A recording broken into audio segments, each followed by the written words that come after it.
Alors, exercice 67, on vous donne les coordonnées d'un point A, d'un point B et l'équation cartésienne d'un plan. Et on vous demande de montrer que la droite AB et le plan P sont sécants dans un premier temps. Et ensuite, on vous demande de déterminer les coordonnées de leur point d'intersection. Alors du coup, ce qu'on peut faire, c'est déjà trouver une représentation paramétrique de la droite AB. Pour ça, on détermine un vecteur directeur, donc par exemple le vecteur AB. On a ses coordonnées. Maintenant, on peut écrire la représentation paramétrique en utilisant les coordonnées du point A, ici, ce que j'ai utilisé, donc 2, 0, 2, et puis les coordonnées de notre vecteur directeur multipliées par t, donc moins 2t, 2t et moins 4t. Ça, c'est la représentation paramétrique de AB. Et donc maintenant, les points d'intersection, s'il y en a de la droite AB et de P, vont vérifier le système composé de cette représentation paramétrique et de l'équation cartésienne de P. Donc ce système, je le résous s'il y a des solutions AB et P ont des points d'intersection, sinon non. Alors, pour ça, on avait vu que dans les trois premières lignes du système, les variables, les inconnus x, y et z sont déjà exprimés en fonction de la quatrième inconnue qui était. Donc ce qu'on va faire, c'est qu'on va remplacer x, y et z par leurs expressions en fonction de t dans la dernière équation. C'est ce que j'ai fait ici. Si je simplifie cette équation, ça me donne moins t plus 1. Donc très facile à résoudre, hein. Je passe 1 de l'autre côté, je divise par 2, j'ai donc t égale 1 demi. Et donc maintenant, en remplaçant dans t par 1 demi dans ces trois expressions, j'obtiens x égale 1, y égale 1, z égale 0. Et donc, le système a une solution, donc AB et P ont un point d'intersection, et en plus, ce point d'intersection a pour coordonnées x, y, z, c'est-à-dire 1, 1 et 0. Dans l'exercice 68, on vous demande d'étudier la position relative d'un plan dont vous avez l'équation cartésienne et d'une droite dont vous avez la représentation paramétrique. Donc là encore, l'idée, ça peut être de chercher les points d'intersection, parce que déjà, s'ils en ont pas, ça veut dire que la droite et le plan sont parallèles. S'ils en ont, il y a deux possibilités. Soit ils sont confondus, soit ils sont effectivement sécants. S'ils sont sécants, le système aura une seule solution, il n'y aura qu'un point d'intersection. S'ils sont confondus, le système aura une infinité de solutions. Donc voilà comment on va pouvoir savoir comment déterminer la position relative du plan et de la droite. Donc, pour chercher les points d'intersection, même principe que tout à l'heure, je résous le système composé de la représentation paramétrique de la droite et de l'équation cartésienne du plan. On résout, et en fait, ce qui va se passer là, quand on va simplifier la dernière équation du système, on va se retrouver avec 0 égale 0. Ce qui est vrai, mais du coup, ça ne nous permet pas de trouver la valeur de t. Donc, qu'est-ce que ça veut dire? Ça veut dire que quelle que soit la valeur de t que je choisis, je pourrais trouver un x, un y et un z. Donc ça veut dire que je vais pouvoir trouver une infinité de solutions au système. Donc ça veut dire que P et D1 ont une infinité de points d'intersection. Donc ça veut dire que D, elle est incluse dans le plan. P et D1 sont confondus. Et donc on vous demande de refaire la même chose avec une nouvelle droite. Alors cette fois-ci, on ne vous donne pas sa représentation paramétrique, hein, c'est à vous de l'écrire. On vous donne juste les coordonnées de deux points qui sont sur la droite. Donc ces deux points nous permettent d'écrire un vecteur directeur de la droite, de calculer ses coordonnées. Et donc là, les trois premières lignes de mon système, c'est la représentation paramétrique de la droite des deux, qui passe par A et par B. Donc j'ai choisi d'utiliser les coordonnées ici du point B, parce qu'il y a un 0, donc c'est plus pratique pour la suite. Voilà, mais vous auriez très bien pu prendre A. Et donc, encore une fois, on résout. Et cette fois-ci, en simplifiant la dernière équation, on se retrouve avec moins 2 égale 0. Cette fois-ci, c'est pas vrai. Donc, du coup, ça veut dire que le système n'a pas de solution. Et donc, D1 et D2 n'ont pas de point d'intersection, pas de point commun. Donc, ça veut dire que notre plan et notre droite sont parallèles. Alors l'exercice 69, maintenant, c'est vraiment comme dans l'exemple du cours, on vous demande de montrer que deux plans dont vous avez les équations cartésiennes sont sécants. Donc pour ça, on va utiliser les vecteurs normaux au plan. Donc pour le premier plan, le vecteur normal, hein, donc je vous rappelle, hein, c'est les coefficients qui sont devant x, y et z dans l'équation cartésienne. Donc pour le premier plan, P1, ce sera 2, 1, 2, c'est un vecteur normal à P1. Et pour le deuxième plan, ce sera 1, moins 2, 6. Donc tous ces deux vecteurs-là, ce sont des vecteurs normaux au plan P1 et P2. Et on voit que leurs coordonnées sont clairement pas proportionnels. Donc ça veut dire que ces deux vecteurs ne sont pas collinéaires et donc que nos plans P1 et P2 ne sont pas parallèles. Et donc s'ils ne sont pas parallèles, ils sont séquents. Ensuite, on vous demande de déterminer une représentation paramétrique de leur droite d'intersection. Donc, on écrit un système composé des équations cartésiennes des deux plans, et puis on va chercher à écrire deux des inconnus en fonction de la troisième. Donc là, à vous de choisir sur quelle ligne et quel inconnu vous avez envie d'isoler. Là, vu le système déjà à l'origine, alors soit on peut isoler facilement Y, soit on peut faire comme je l'ai fait ici, isoler très facilement X sur la deuxième ligne. Donc c'est ce que j'ai fait ici. Et j'en ai profité tout de suite pour remplacer X par 2y moins 6z. Donc ça, là, pour écrire 2x, ça nous fera donc 4y moins 12z. Je recopie la suite. Et donc, sur cette première ligne, je vais pouvoir finalement isoler y. Donc, ça me fait en fait 5y. Tout le reste, je le passe de l'autre côté. J'obtiens 12, moins 12 plus 2, ça me fait moins 10. Quand je le passe de l'autre côté, ça fait plus 10.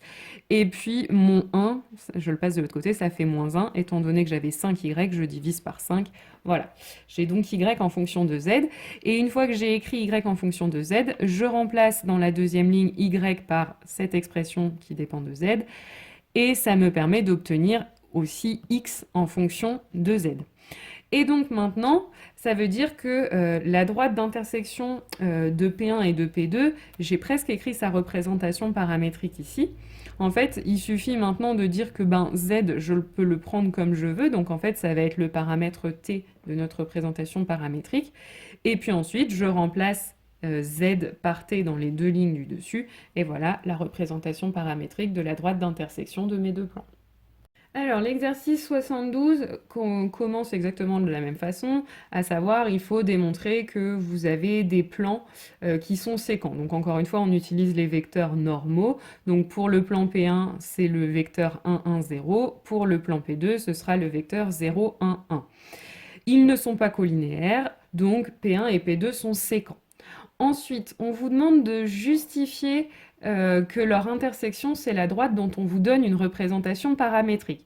Alors là, deux façons de faire. Soit on refait comme on a fait dans l'exercice précédent, soit on peut utiliser le x, le y et le z de la représentation paramétrique de la droite qu'on nous donne, remplacer x, y et z par ces expressions dans les équations cartésiennes des deux plans, et puis si les équations sont vérifiées, c'est que D est incluse dans les plans, et donc c'est bien la droite d'intersection. Si elle est incluse dans les deux plans, c'est qu'elle appartient aux deux, et donc c'est l'intersection des deux plans.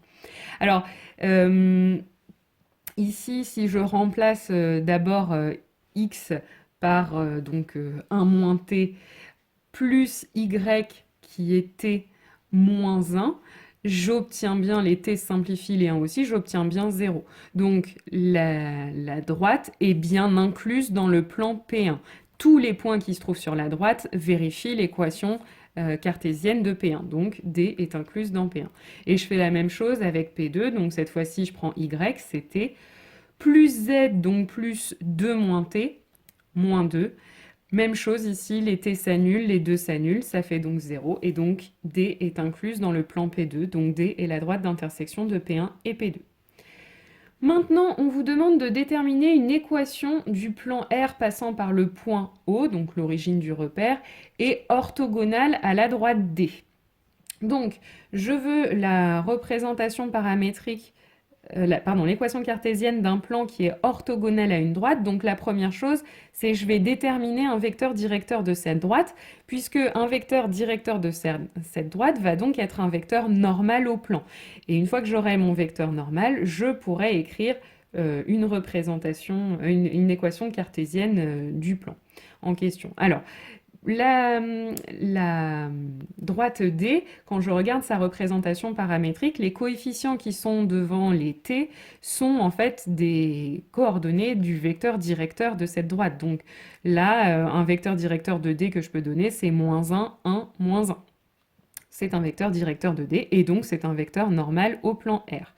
Ça veut donc dire que R admet une équation de la forme moins 1x plus 1y moins 1z plus d égale à 0.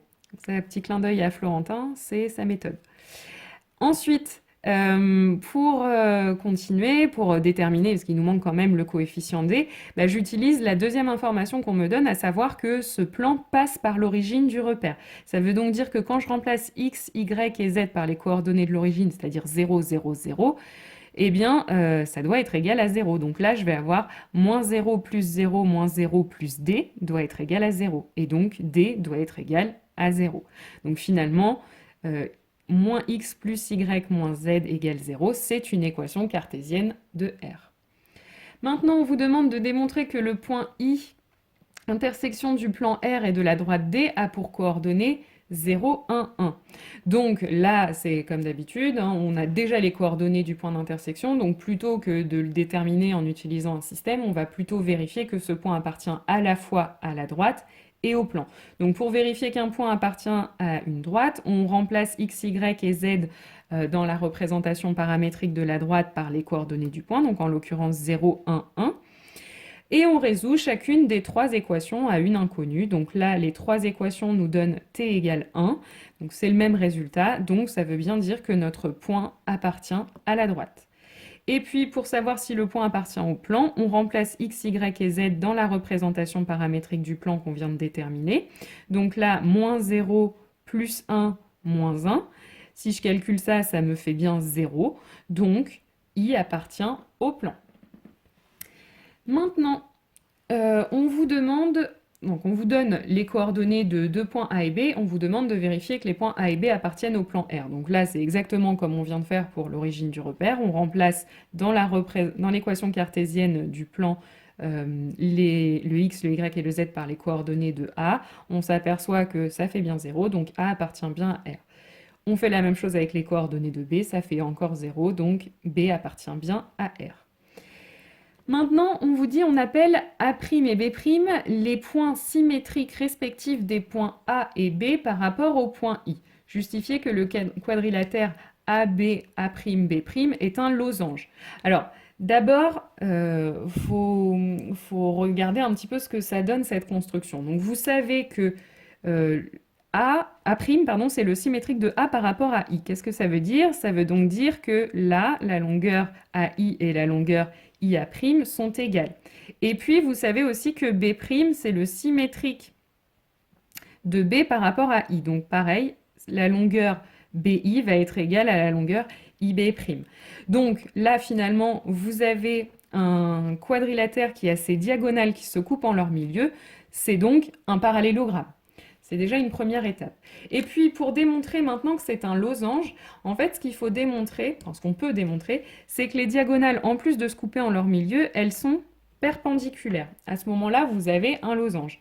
Donc, pour montrer que les diagonales sont perpendiculaires, on peut utiliser le produit scalaire, montrer que les vecteurs AI et BI, par exemple, sont orthogonaux. Donc, pour ça, je calcule leurs coordonnées, aux deux vecteurs, et puis je fais le produit des abscisses plus le produit des ordonnées plus le produit des cotes. J'obtiens 0, donc AI et BI sont orthogonaux, donc les droites AI et BI sont perpendiculaires, et donc on a bien que AB, A', B' est un losange. Ensuite, on vous demande de vérifier que le point S de coordonnées 2, 1, 3 appartient à la droite D. Donc encore une fois, c'est un petit peu comme ce qu'on avait fait tout à l'heure dans la question 2B. On remplace X, Y et Z par les coordonnées du point S dans la représentation paramétrique. On résout, on trouve que T est égal à moins 1 dans les trois équations, donc le point S appartient bien à la droite D. Et enfin, dernière question, on vous demande de calculer le volume de la pyramide SAB'A'B'. Donc, je vous rappelle que pour calculer le volume d'une pyramide, on calcule l'aire de la base, on multiplie par la hauteur et on divise par 3. Alors, du coup, dans un premier temps, ce qu'on va faire, c'est qu'on va calculer l'aire de la base, donc de AB, A', B'. Alors, je vous rappelle comment est AB, A'B', c'est un losange. Donc les losanges, en général, vous connaissez pas trop la formule qui permet de calculer l'aire d'un losange. En revanche, vous voyez que ce losange, il est composé de 4 triangles rectangles qui sont en fait les mêmes, ils ont la même aire, hein, ces 4 triangles rectangles. Donc ce qu'on peut faire, c'est qu'on va calculer plutôt l'aire d'un des triangles rectangles. Donc pour calculer l'aire de ce triangle rectangle, je vais avoir besoin de la base fois la hauteur, et on divise par 2. Donc la base AI et la hauteur BI. Donc je vais avoir besoin de ces deux longueurs-là. Donc je les calcule ici. On a déjà calculé les coordonnées du vecteur BI. Donc je vous rappelle, une fois qu'on a les coordonnées du vecteur BI, pour avoir la longueur BI, on prend abscisse au carré, plus ordonnée au carré, plus cote au carré, et on prend la racine carrée de tout ça. Et donc on trouve que BI est a pour longueur racine de 2. AI, on fait la même chose, on a déjà les coordonnées du vecteur AI, donc même chose, et on trouve racine de 6 sur 2. Donc finalement, l'aire de la base, l'aire du triangle, l'aire de la base, ce sera 4 fois donc l'aire du triangle, et l'aire du triangle, ce sera racine de 2 fois racine de 6 sur 2, l'aire du triangle. Et donc, on trouve 2 racines de 3, ça c'est l'aire de la base. Maintenant, la hauteur. Alors, la hauteur, ce sera la longueur SI, puisqu'on a vu que la droite D est orthogonale à R, donc ça veut dire que, entre autres, D est orthogonale à la base de notre pyramide, et en plus, on a le point S et le point I qui appartiennent à cette droite. Donc ça veut dire que SI est bien une hauteur, elle passe bien par le sommet de notre pyramide, et puis elle est bien orthogonale, SI est bien orthogonale à notre base. Donc c'est bien une hauteur de la pyramide. Donc je calcule maintenant la longueur SI. Donc là, j'ai pas calculé encore les coordonnées du vecteur SI, donc on va calculer la longueur SI comme on le faisait en seconde en rajoutant une coordonnée, mais en tout cas, on fait la soustraction des abscisses de S et de I au carré, plus la soustraction des ordonnées, plus la soustraction des cotes, et on prend la racine carrée de tout ça. SI fait donc 2 racines de 3. Et donc maintenant, je vais enfin pouvoir calculer le volume de ma pyramide. Donc la base, on a dit, elle faisait 2 racines de 3. Je multiplie par la hauteur qui fait 2 racines de 3 aussi, et je divise par 3.